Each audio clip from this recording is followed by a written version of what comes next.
Hello, everyone, and welcome to the Wednesday Build. This is episode 1.14, and today we'll be discussing the topic Sara Blakely's fake commute and why she says you need one, featuring your creative brain, Archimedes, Mozart, and more. My name is Brittany Hernandez. You can call me the bee emoji or bee or peanut or brittle, as my dad and my uncle like to call me. So I'm from San Diego, California, but I live in London now, and I'm a veteran of the United States Coast Guard, a lawyer, a founder and CEO of Commute Law and Commute My LLC. I also have a master's degree with distinction from the University of Exeter and the London Film School in international film business. I worked as the business development and partner engagement executive at a company out of Scotland called Vala. I'm also a Gavel expert, so I focus specifically on no-code, low-code development, and worked in the past with a company called Gig Law to automate workflows and documents for other lawyers. I'm also the global ambassador to law schools for Gavel, formerly Documate, and the program senior director and senior instructor for the Law Students in Legal Tech Access to Justice Fellowship, which just kicked off week 12, which is so crazy because then we're going to go into a hackathon competition where the students will be able to enter their apps and win cash prizes. So that's really exciting. I'm also the founder, course creator, and senior instructor of Commute Academy, where we have Gavel certification courses and more, such as certification courses in Go Full Page and easy instruction in Software and Airtable. I'm the creator and host of the Lightning Talks for Legal Innovators series in partnership with Gavel and this show, The Wednesday Build. And I'm also the creator of a free interactive digital magazine called Code Word Hex, which comes out every Tuesday. The creator and editor of the Tuesday Forecast, which is a brand new newsletter that just launched last week and is really simple in design. I just want to give you a couple of different things that are going on that week or that are upcoming later in the month. I'm also the founder of Commute Retreats, where once a year in December, I go off with some other female founders and entrepreneurs who want to get together, connect, to learn from each other, and grow our businesses as we plan out our next year in places like Portugal and England and so on. So let's go ahead and go into today's topic. As I mentioned, we're going to be talking about this idea of Sara Blakely's fake commute and why she says you need one. So fake doesn't always mean bad, and commute doesn't always mean that you're off to work. So what this comes from, and this concept comes from, is from a masterclass that I'm taking through just literally, it's called Masterclass, and it's where you have a bunch of world leaders and really successful entrepreneurs, people like chefs, and obviously people like Sara Blakely, for example, who is the founder of Spanx and a self-made billionaire. I think she was the youngest self-made billionaire, female billionaire. I can't remember what is her specific designation, but she has a course called Self-Made Entrepreneurship that is absolutely fabulous. I highly, highly recommend it. I think I've seen almost all of them. I have 3 more to go. And what's really interesting about Sara is she talked about really surprising topics that I wasn't expecting. And one of them is to let your mind wander, which is something that I think is so important generally, and is something that I think people undervalue. So I was really happy to see somebody in such a high position obviously in her company and so well known in the world talking about something like this, which is allowing time for your mind to wander and notice other things in the world, because I think we have a tendency to constantly be in the execution mode of a project rather than in the sort of absorb and envision, and sort of we'll go into these phrases of what's called brain sets. But this idea of allowing your mind to wander, for me, came a little bit earlier than this masterclass, in the sense that it came out of necessity for my mental health. So I started instituting something I like to call a chance hour or a chance half. So what that means is there's a time in my day where I stop what I'm doing and I just walk outside, and I don't have any destination really. It's just a time for something to happen, giving time in the day for a chance for something to happen. That's why I call it the chance hour. So half an hour, let's say during lunchtime, and half an hour after work. Nowadays, I sometimes only get 5 minutes, but the point is that you have time that you're stopping, that you can walk away from what you're working on, allow it to move to the back of your mind while you allow your surroundings to either calm you or inspire you or influence you in some kind of way. So we're just going to play a short clip of this, and I'm going to comment on what she's saying here. This is in a masterclass by Sara Blakely, Self-Made Entrepreneurship. Number 2, this is lesson number 2, developing your big idea, where she talks about letting your mind wander. So let's just hear about her fake commute really quick here. One of the things in finding your idea is to get quiet. It's really important to find out for yourself, when do you get your best ideas? For me, it's in the car. And it took me a little bit of time to figure this out, but once I figured it out, I have purposely created what my friends call a fake commute. And so I live 6 minutes from Spanx, but I will wake up an hour earlier, or I will leave my house an hour earlier and drive around town aimlessly just to get in my best think time. And it's when I'm driving and the radio's on, and then I'm flooded. That's where I solve problems. That's where ideas come to me. For Albert Einstein, I found out that his best ideas came to him when he was shaving. So maybe there's something to do with that rote activity. But for me, it's in the car, and that was a big moment. In fact, I actually thought of the name Spanx while sitting in the car.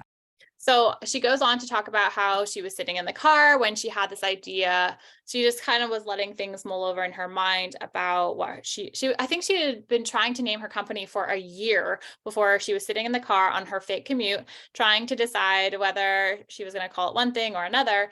And the idea came to her just all in a moment, Spanx.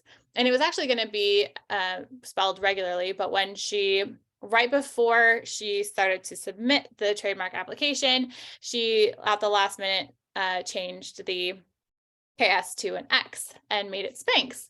So that is kind of just a very short snippet from this kind of broader masterclass to illustrate the point that she also even points out Albert Einstein had his best ideas, as he says, while he was shaving. So for me personally, it's when I'm walking or when I'm in the shower. So there's also a book, I believe it's from this book. I'll try to find it. And it will be harder to find this exact reference, but I believe it's from, I think it's called Untamed by Glennon Doyle.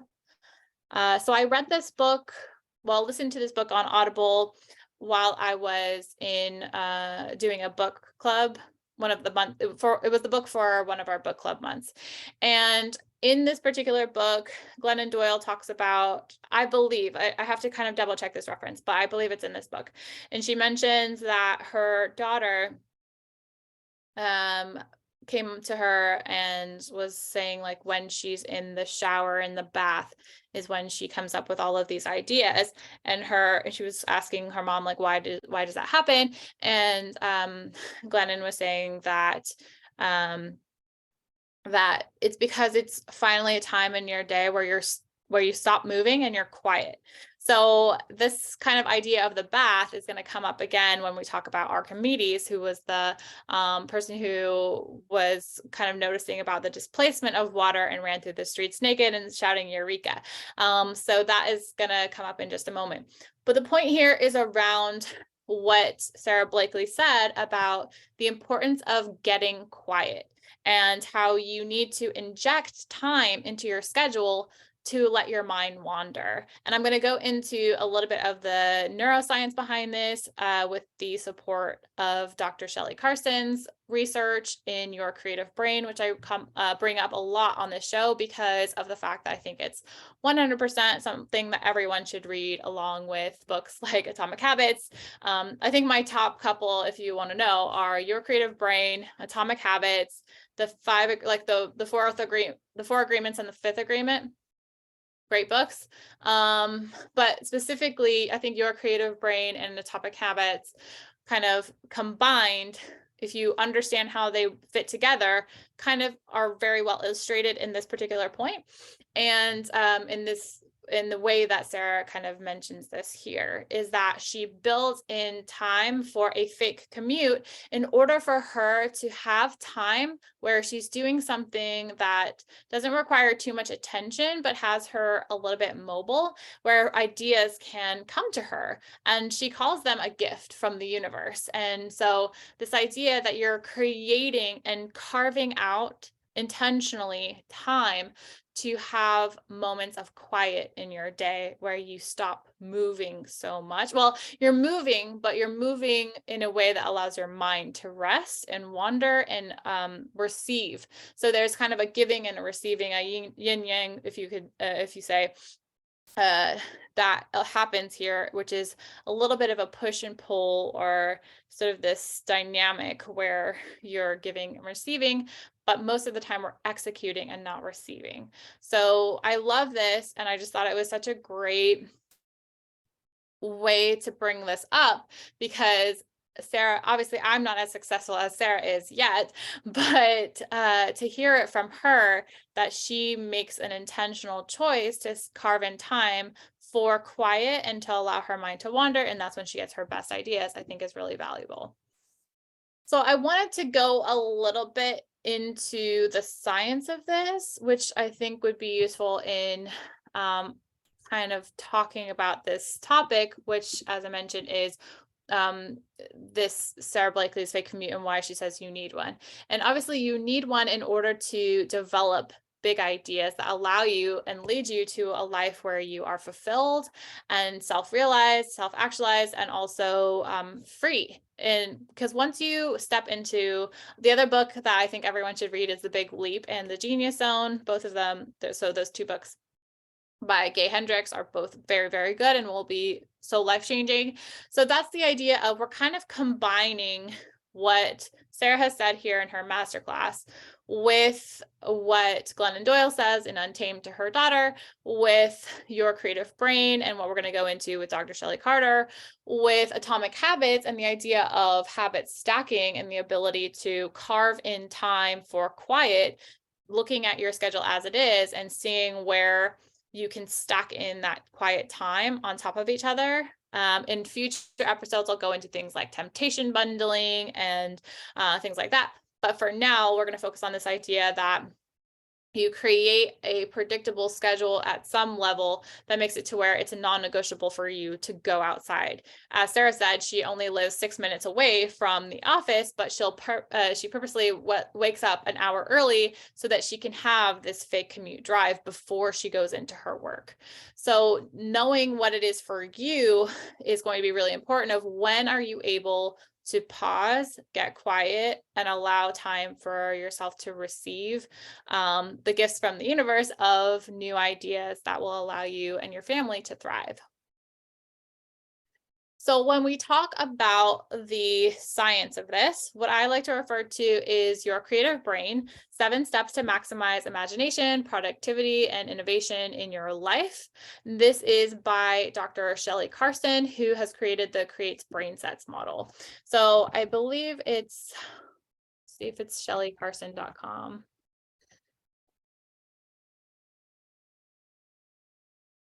Yeah. So this is Dr. Shelley Carson. She is fabulous. And we're going to talk a little bit about Your Creative Brain and the brain sets. So there's actually a really good blog article here that kind of talks about this as well. Let me see if I can find it. Your Creative blog. when being distracted is a good thing. So this is another great resource that we can dive into really quick to kind of introduce us a little bit more to this concept. So this was actually written by Jan Brogan and appeared in the Boston Globe Health and Wellness section in 2012. But it's just featured here on this particular blog as well. So the title is When Being Distracted is a Good Thing. So why do we get some of our best ideas in the shower? So here again, water in the shower, anytime where there's literally nothing else you can do but stand in water and wash yourself and think. So this article with Jan kind of mentions Dr. Shelley Carson's book and how it says, if you're stuck in a problem, an interruption can force what's called an incubation period, which we'll go into as well. In other words, a distraction may provide the break you need to disengage from a fixation on the ineffective solution. So she goes on to say that the co-author of The Winner's Brain and an associate professor of neuroscience said it's paradoxical. You need to be able to focus to shut off distractions, but sometimes you can focus too hard. You get stuck on something that's not helpful. He says he has a lot about why he sits in front of thousands of dollars worth of equipment and spends an embarrassing amount of time staring at the screen. Then he gets the best idea in the shower. So that's kind of the point here, is you kind of sometimes need to walk away from the problem or the environment in order to get the solution, because you need what's called that incubation period. We'll also talk about this idea of spontaneous pathways, which will come up shortly, which kind of come and happen within that space. So he says we engage in more free association and mind wandering, and that's really critical for innovation. So Dr. Shelley Carson's studies show that not only are creative people more susceptible to novelty and thus distraction, but that mind wandering itself is associated with highly creative people. So they go on to talk about how there was a study where two groups of Harvard students were put through a series of tests, and it showed that a weaker ability to filter out irrelevant stimuli combined with a high IQ was predictive of creative achievement. So I will link to this one as well. But let's go now that we have this kind of understanding of what we're talking about here and a little bit of context into the actual kind of notes and research by Dr. Shelley Carson in her book, Your Creative Brain. So in this book, she says, she talks a little bit about the difference between the deliberate pathway and the spontaneous pathway.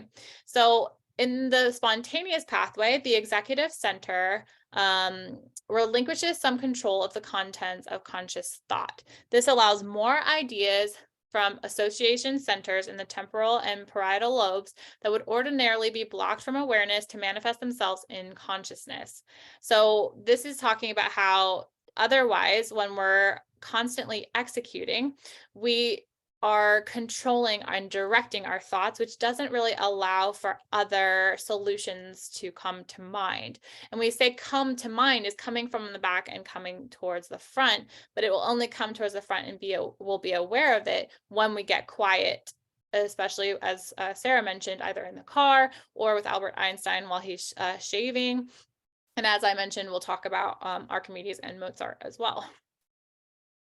So she goes on to say that there's evidence that the spontaneous process also allows more integration from the non-dominant hemisphere of your brain, or the sort of, how we have left and right brain. The result is that a creative idea may suddenly spring into consciousness when you're least expecting it. So here's the piece about what Mozart said. Mozart purportedly described this pathway in an 1815 letter, the authenticity of which has been challenged, but it says, "When I am, as it were, completely myself, entirely alone and of good cheer, say traveling in a carriage or walking after a good meal or during the night when I cannot sleep, it is on such occasions that my ideas flow best and most abundantly. Whence and how they come I know not, nor can I force them." So I really love this way of saying this, because it's really what happens to me as well. Sometimes it's as soon as I stop and walk out the door and get on the street to go literally around the block. I just walk around the block, or 2 blocks. I'm not actually walking anywhere. I'm just walking to get away from what I'm doing so that I can just allow my mind to have a moment to absorb. That's when I get my ideas. And actually I'm gonna see if I can find this reference really quick for you. So I was taking a course on Udemy that I haven't finished yet, but would like to, on Python. And let me see if I can find this particular one. I think it's under this account. Let's see.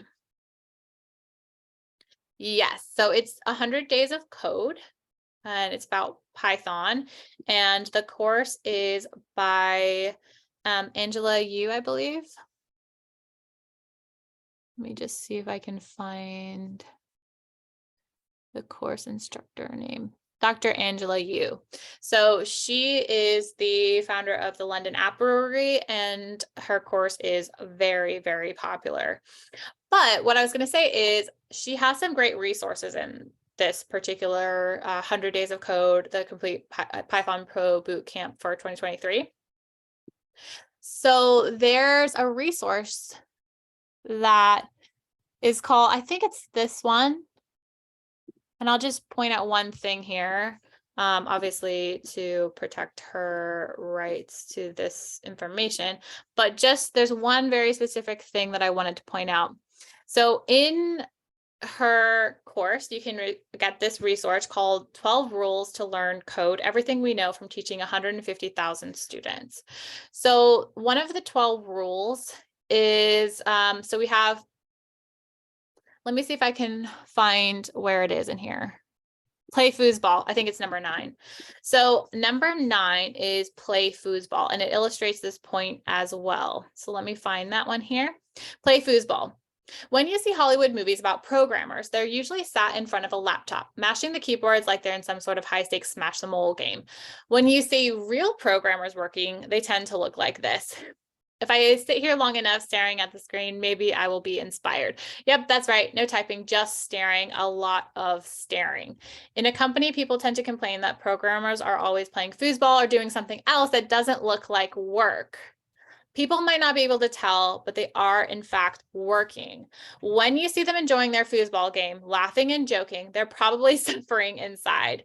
For there's a bug, there's always a bug, or there's something mysterious about their code and they can't work out. Maybe the code is working perfectly, but unexpectedly. Programmers don't like anything unexpected.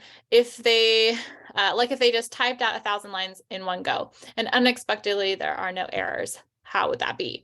So in this kind of post you see here, there is an IM developer kind of tweet that says, before bed, drink peppermint tea, run a bath, meditate, get into bed, read, fill out your gratitude journal, turn the lights out, roll over, brain. Hi, that bug you couldn't fix earlier was on L34 in helpers.js. Bye. So do you see how that works? So that's the point we're trying to make here is you do all of these things that are actually not work.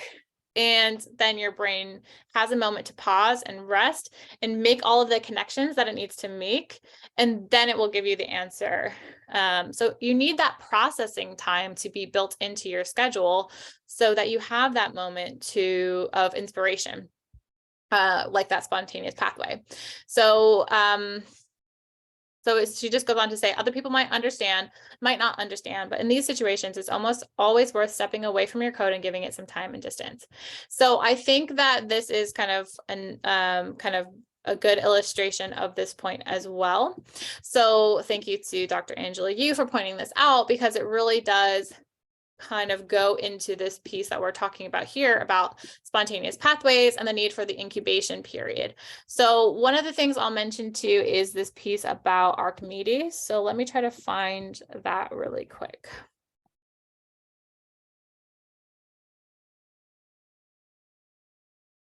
I think it would be this one. I think it's here.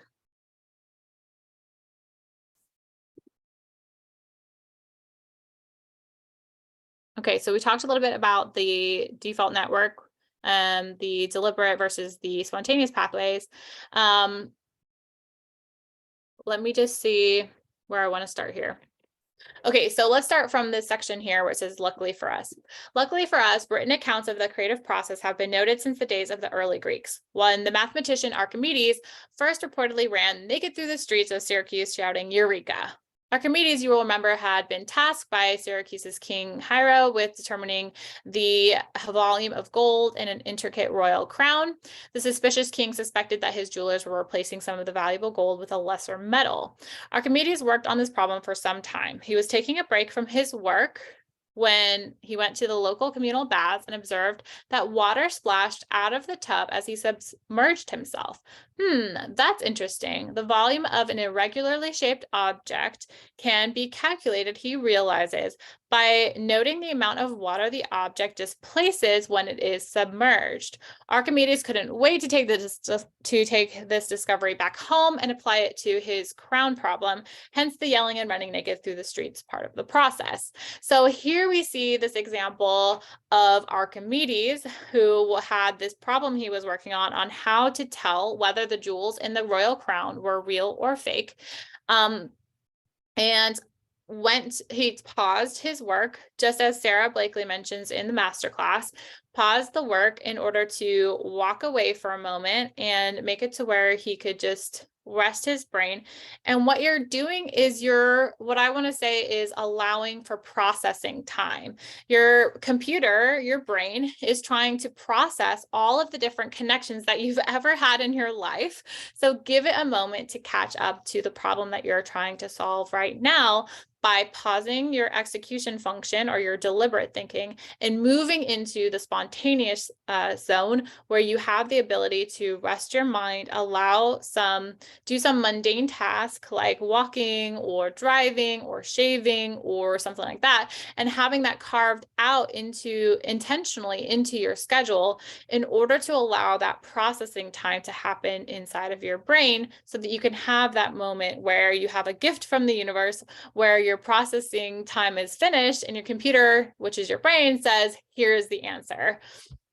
So if we go as well, I think the other point I wanted to make within here, we talked about Mozart and we talked about Archimedes and we talked about spontaneous thinking and deliberate thinking, but let's talk a little bit more about the incubation period. Okay, I think it's this part here. Okay, so we're going to talk now about the creative process. Okay, so the creative process. So in his classic work, Graham Wallas says, which is the art of thought. So in this classic work, The Art of Thought, presented one of the first models for the creative process based on Graham Wallas's knowledge of the accounts written by artistic and scientific luminaries. Wallas described creativity as including the following stages: preparation, gathering background information and exploring and focusing on the problem to be solved; incubation, which is what we're going to focus on, internalizing the problem and then taking a break from actively thinking about it; elimination, a moment of insight in which a creative solution to the problem pops into conscious awareness, as we talked about, where you're processing, your mind clicks everything together and then moves that forward in this elimination process to where it pops up into your conscious awareness from your unconscious thought and connections; and then verification, judging the appropriateness of the solution or idea, elaborating on it, and then actually applying it to the original problem. So that is Graham Wallas's approach, or his kind of conversation around the art of thought and the creative process. So the book then goes into each different stage, but I want to focus here on the incubation stage. So in the preparation stage first, before you go into incubation, you do have to immerse yourself in your problem so that your brain has all of the different parts of the information and the problem that you need to solve so that it can make the connections that it needs to make in order to pop the answer out for you, which actually kind of reminds me of the Hitchhiker's Guide to the Galaxy. Let me see if I can. which is fabulous, by the way. And actually, Elon Musk talks a lot about this book from a philosophical perspective and how it's so much more than this sort of humorous book. It's very, very philosophical, and this idea that we need to be asking the right questions in order to produce useful answers. So the question isn't what is the answer, the question is what is the right question to ask our computers, you could say. I'm gonna see if I can interview about Hitchhiker's Guide to the Galaxy. See if I can find it. It was kind of a very small, not very long interview about it, but I think it was with, maybe he talks about a lot. Yeah. So, well, either way, I would just recommend watching anything where Elon Musk talks about the Hitchhiker's Guide to the Galaxy, because it is really revelatory about this idea of putting the right inputs in order to get the right outputs generally in life and in business and so on. So let's talk a little bit more about this incubation stage. As I mentioned, you need to go through the preparation process first in order to load your mind with all of the different pieces that you need in order to make the connections during the incubation phase, so that you can then have the illumination phase afterwards, and then go into that sort of more critical phase where you are judging whether this answer is appropriate and applying it to your original problem. So here we have incubation. So first you prepare, then you let it go. You rest, you turn your attention elsewhere.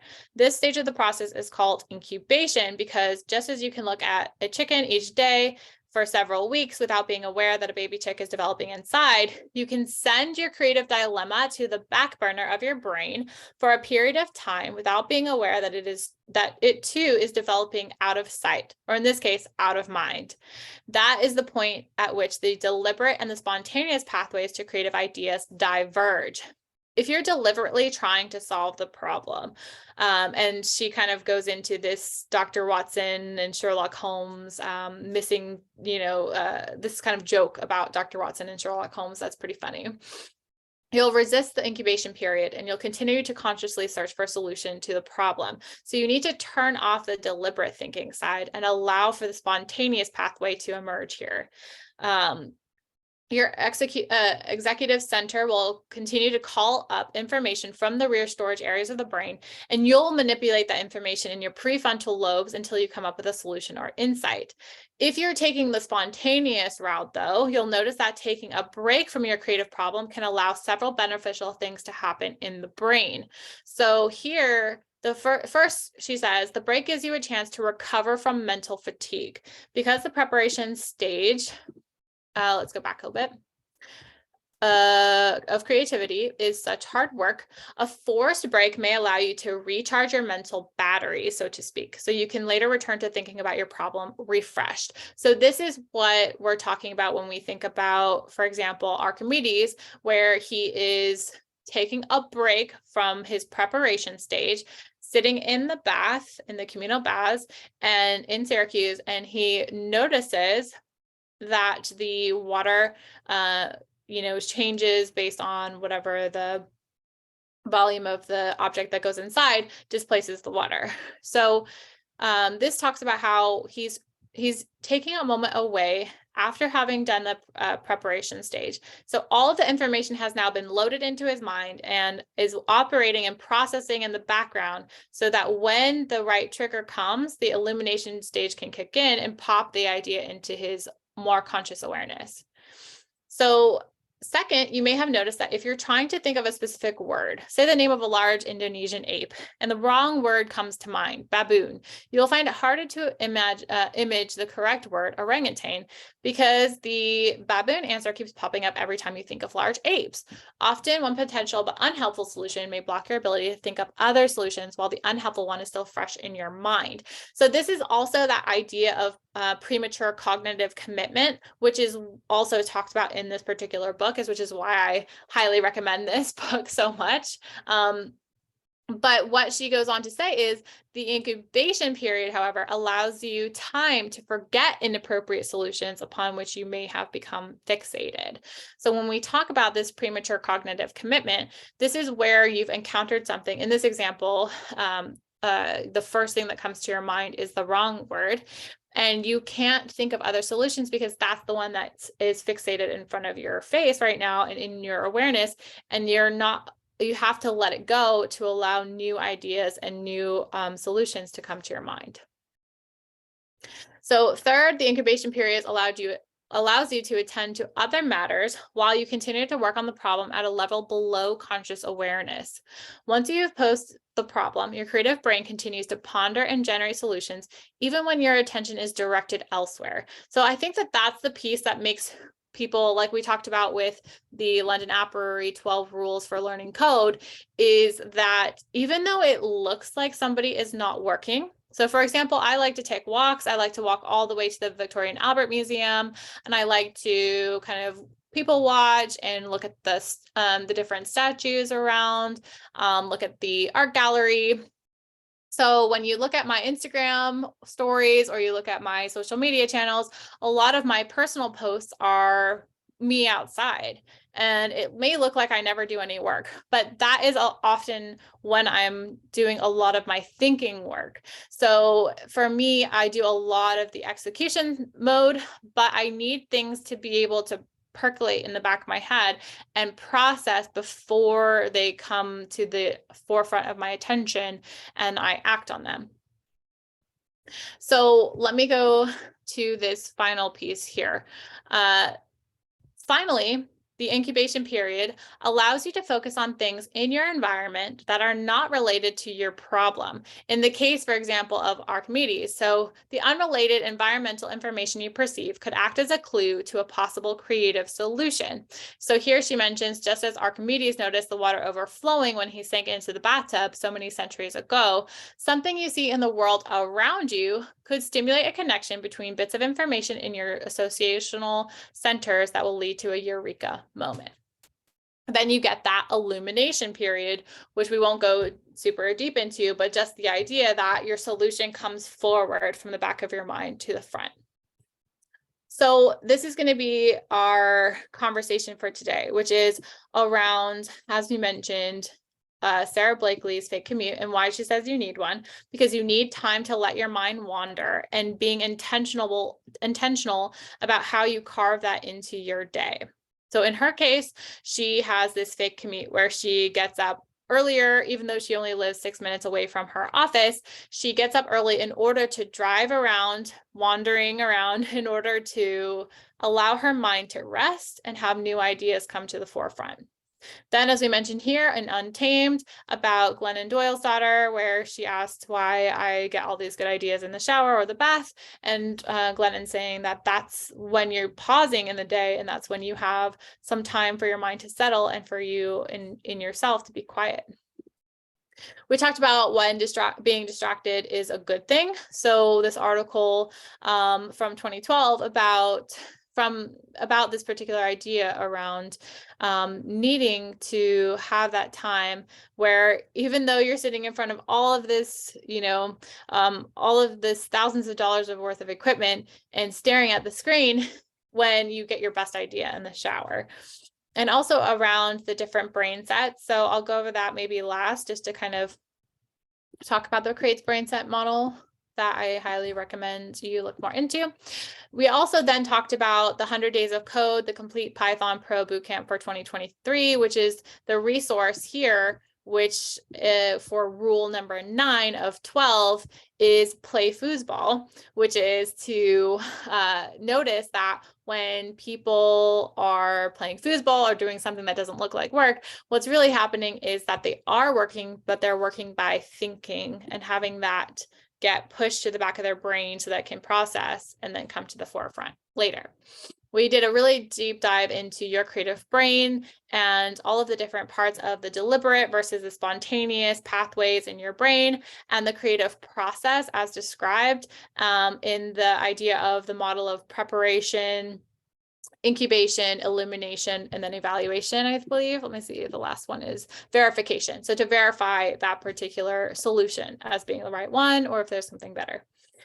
We talked a little bit about the philosophical nature of the Hitchhiker's Guide to the Galaxy and Elon Musk's take on that particular thing, which is I highly recommend that you look into both the book and Elon Musk's conversation around this book, because the point here is when we put the right inputs into our machines, you could say, and so we can then process the information. When we put those right inputs in the preparation stage, we're going to produce better outputs. And then finally, as I mentioned here, we're going to talk a little bit in the end now about your creative brain's brain set model. So what Dr. Shelley Carson has made is this idea of going through your day in a way that engages each of these different brain sets at different times in order to produce a particular result. So this is a model of 7 brain activation states or brain sets that have relevance to this creative process. So Dr. Shelley Carson based the findings on from neuroimaging, psychophysiological studies, and her own extensive testings of hundreds of highly creative individuals. So when we go into each one, we have connect, reason, envision, absorb, transform, evaluate, and stream. We also each have a preference. So some of us like to spend more time in the connect phase. Some of us like to spend more time in the absorb phase. I tend to spend actually a lot of time in the absorb brain set. So if we go into this one, for example, for a little bit of a deeper dive into what this is. So this is when you open your mind to new experiences and ideas. So you uncritically view your world and take in knowledge. Everything fascinates you and attracts your attention. So this is really me a lot. So in the morning after I do an hour of work, so I wake up at 5:30, I meditate for 10 minutes, and then I get ready for doing some work, which is called the golden hour. So I spend 1 hour doing some deep focus work before I look at my phone or look at emails or Slack messages or anything else, and just do some deep focus work, the most important thing that needs to be done that day. Then I stop and I do a workout, which is actually part of one of the absorb exercises, which I was going to try to find. So I have this book here as well. But I don't know that I will be able to find it quickly enough. But essentially, she talks about the importance of, I wonder what chapter this is in.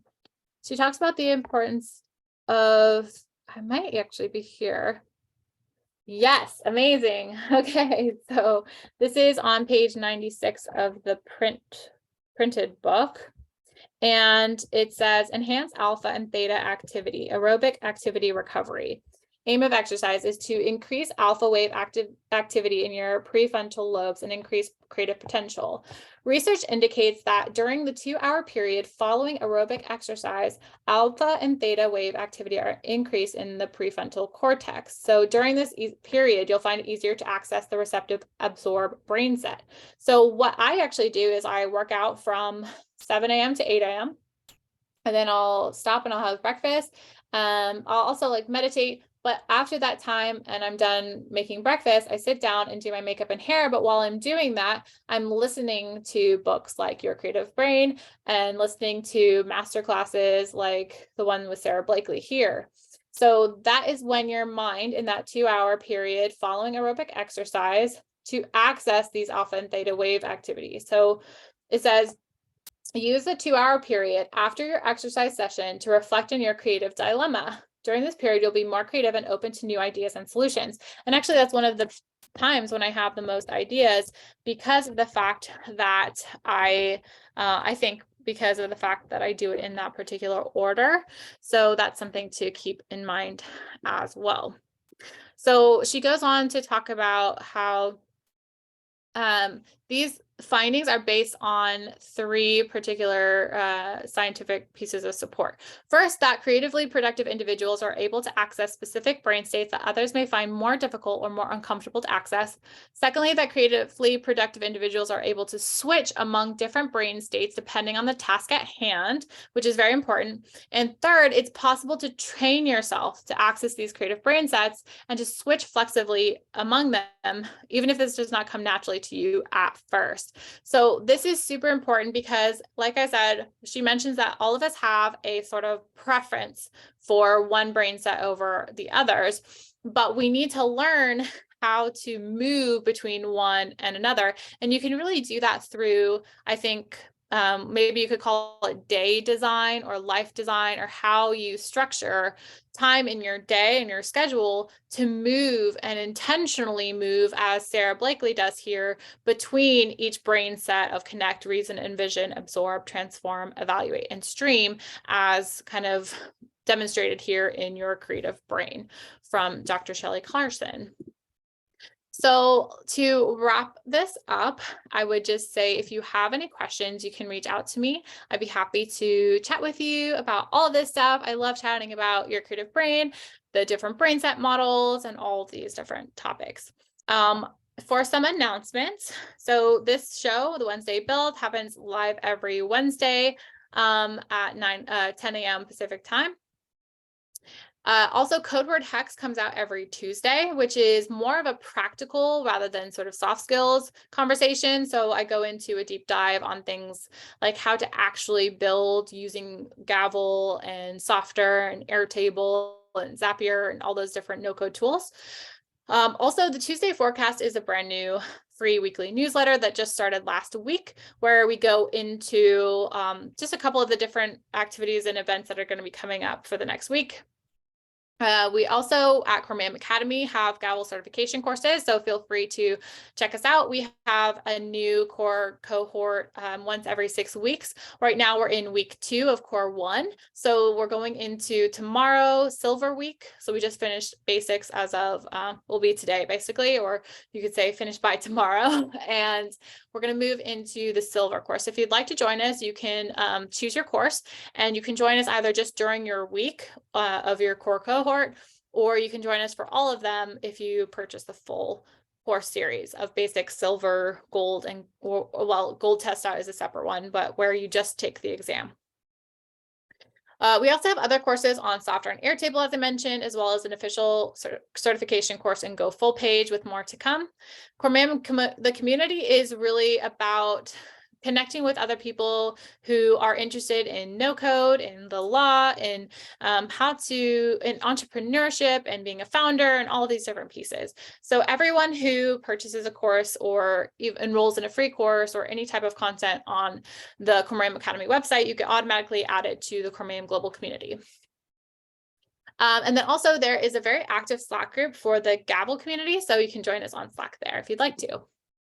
So thank you so much for your time and attention today, for those of you that are with me live, and for those of you that are on the recording. Nice to see you. And we're going to be talking next week, April 12th at 10 a.m. Pacific time, about failure, feedback, and perfectionism, the dilemma of the new lawyer developer mindset. I think this is a really important conversation because coming from the world of being a lawyer into this world of more software development, you could say, or app development, it's a completely different world and it's hard to adjust to. And I actually used to have anxiety and panic attacks when I first got into this world because of the fact that I actually had clinical perfectionism, self-diagnosed, of course, but I could just not handle the world of development coming from the law because of the fact that we are, as lawyers, expected to be perfect, or else someone's maybe life is at stake and maybe their livelihood is at stake.